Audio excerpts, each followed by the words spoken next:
Welcome to Plus TV News at the Hour. I'm Benga Aburawa. These are the stories making the headlines. Signatures have been collected in the House of Representatives for the possible impeachment of President Muhammadu Buhari. Representative Gudaji Kazaure, who revealed this, said the National Assembly, after a closed-door session, had resolved to invoke constitutional powers if the president does not abide by their joint resolution. Although not in support of the move and describing Buhari as a good man, Kazaure said some lawmakers have been mandated to collect the needed signatures. He, however, expressed confidence that getting a two-thirds majority for an impeachment might be tricky, as the president enjoys huge support in both the Senate and the House of Representatives. Fayemi, former governor of Ekiti State, in response to the shooting incident at the All Progressive Congress Secretariat in Ekiti on the 1st of June, said he barely made it out alive. Mr. Fayemi said it took God's intervention and is grateful to be alive. He was referring to the shooting incident during which a former lawmaker, Fayemi Bamidele, and one other person were shot by a police officer who is currently in police custody. Regarding Mr. Dayo Adeyeye leaving the People's Democratic Party for APC, Fayemi said this would help in securing a win for the APC at the July 14th gubernatorial elections for Ekiti. Yaga Africa's Watching the Vote, WTV, says it will position 500 monitors at 250 polling units in the 16 local government areas, with 24 roving monitors and 16 local government area collation monitors for the July 14th governorship elections in Ekiti State.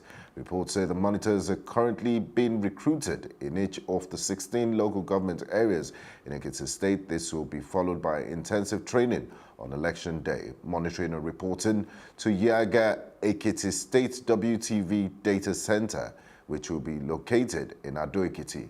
Watching the Vote is a citizen-led election monitoring initiative of Yaga Africa to enhance the credibility of elections with the aid of technology and evidence-based research tools. 60 days ago, the Independent National Electoral Commission registered voters during a continuous exercise at centers in each of the 177 wards in Ekiti State for the election.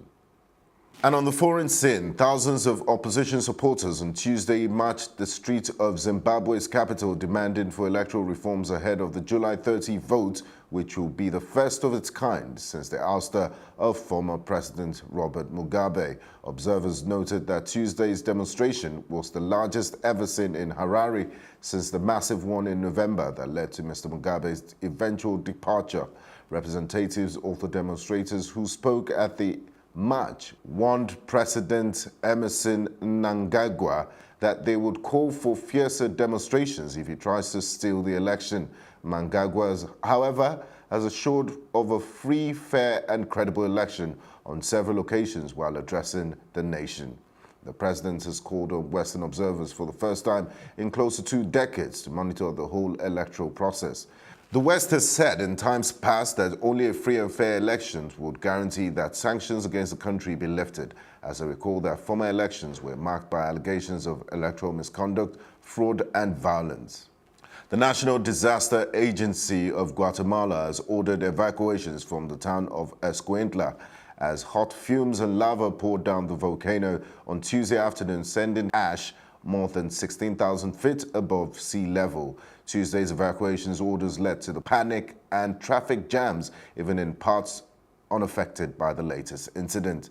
About 2,500 people seeking refuge in Escuintla fled their homes in neighboring villages. Officials say 192 people are yet to be accounted for, but the search for the victims in rugged areas affected by the eruption is slow and arduous.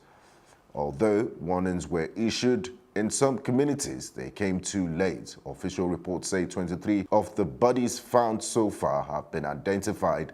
For many victims who are unrecognizable, officials say that DNA testing and other means will be needed for identification. And in business, the Department of Petroleum Resources has faulted the accounting system at the Nigerian National Petroleum Corporation (NNPC), saying the system makes it difficult to separate royalties from petroleum profit tax. In a recent report by DPR on the PPT regime in Nigeria, the industry regulators pointed out that current accounting practice of the NNPC also makes it difficult for the government to determine whether it's making a profit or loss from its joint venture deals. The petroleum industry regulators observed that the accounting would remain hazy for a long time as long as monies paid into the federation account are not being separated from royalty and PPT. It noted that at the moment, it is even difficult to know if NNPC is actually paying royalty and PPT. Meanwhile, the DPR maintains that NNPC's refusal to pay royalty and PPT on joint venture assets on behalf of the federal government is a violation of excellent laws and regulations. It said the laws clearly states the need for royalty to be paid by the licenses of Nigeria's oil wells and blocks, for which the NNPC is not an exception. NNPC is one of the 6 oil and gas joint ventures in Nigeria and a principal partner representing the federal government. That concludes the news at this hour. I am Benga Aborowa. Do have a great day.